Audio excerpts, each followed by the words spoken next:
জমির টাকাও দিলেন, 4,000 টাকা ওই জায়গায় লস করলেন, নিজেও পরিশ্রম করলেন, তাহলে আপনি এই কৃষি করে আপনার কি মানে কি লাভ পাইলেন? লাভ একটা বাট্টা ঘরের ভাত খাওয়ান যায়, ঘরের ভাত খাওয়া যায়। ঘরের ভাতটা খাওয়ান যায় 4 বস্তা 3,000 টাকা।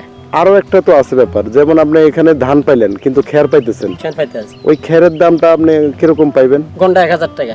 গন্ডা 1,000 টাকা। এখন আবার সিজন, এখন 500 টাকা 600 টাকা। আচ্ছা 600 টাকা 500 টাকায় ধরলাম, 500 টাকা ধরলে 3,500 টাকা। তার মানে আপনার ওই তোর এরকম একটা লস না, মোটামুটি আপনার খুশি আইয়ে গায়ে ভাই আইয়ে গায়ে গায়ে আসে, মানে আপনার পরিশ্রমটা ওই খেরের অবধি আসে। খেরের উপরে আসে। যাক, এটা আপনারা মানে এই যে কৃষিকাজ করেন, আপনাদের জীবন জীবিকা বা ছেলে মেয়েরা এতে কি খুশি?